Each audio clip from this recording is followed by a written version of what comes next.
Good afternoon viewers, আজকে তোমাদের সঙ্গে শেয়ার করতে চলে আসলাম নানপুরি আর চানা মশলার রেসিপি। তাহলে ভিডিওটা স্কিপ না করে পুরোটা দেখতে থাকো।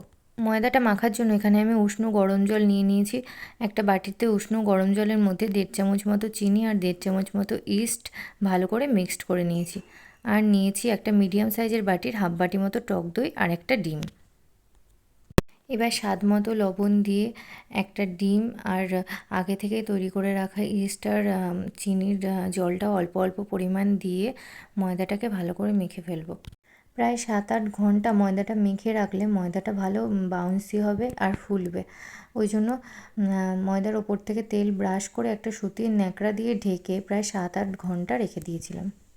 চানা মশলার জন্য প্রায় কয়েক ঘন্টা আগে ছোলাটা ভালো করে ভিজিয়ে রেখেছিলাম। ছোলাটা প্রায় ভিজে গেছে। এবার কুকারে দিয়ে ছোলাটাকে সিদ্ধ করে নেব।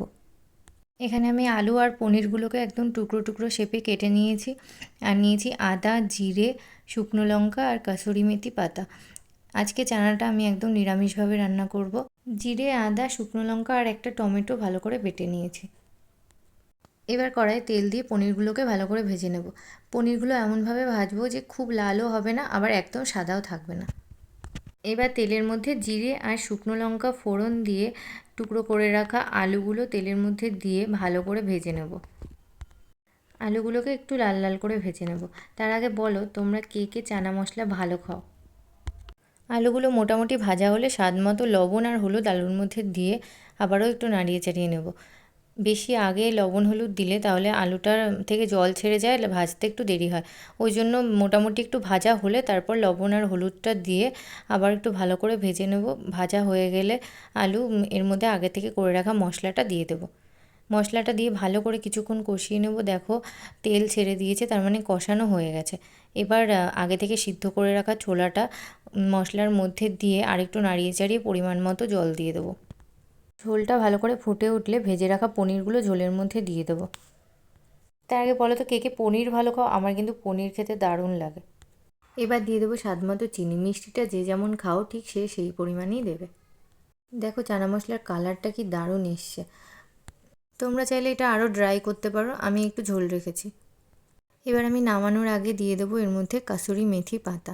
কাসুরি মেথি পাতার গন্ধটা যা দারুণ লাগে। কাসুরি মেথি পাতাটা দেওয়ার পর বেশ খানিকক্ষণ একটু লো ফ্লেমে ঢেকে রেখে দেবো। কাসুরি মেথি পাতাটা হাত দিয়ে ভালো করে গুঁড়ো করে তারপর দিয়েছি। দিয়ে খানিকক্ষণ একটু লো ফ্লেমে ঢেকে রেখে নামানোর আগে গরম মশলা দিয়ে নামিয়ে দেবো। আমার এই নিরামিষ চানা মশলার রেসিপিটা তোমাদের কেমন লাগলো তোমরা আমাকে কিন্তু কমেন্ট বক্সে অবশ্যই জানিও। এবার দেখো ময়দাটার প্রায় 7-8 ঘন্টা পরে ময়দাটা একদম ফুলে গেছিলো সুন্দর। এবার ভালো করে নানপুরিগুলো ভেজে নেব। নানপুরিগুলোর কালারটাও দেখো একদম সাদা হয়েছে। তার আগে বলো তো তোমরা নানপুরি কে কে পছন্দ করো? আমার তো দারুণ লাগে, আমার ছেলেও খুব পছন্দ করে। নানপুরি আর চানা মশলার রেসিপিটা তোমাদের কেমন লাগলো তোমরা আমাকে কমেন্ট বক্সে কিন্তু অবশ্যই জানিও। আবার চলো দেখা হবে নেক্সট কোনো ভিডিওতে।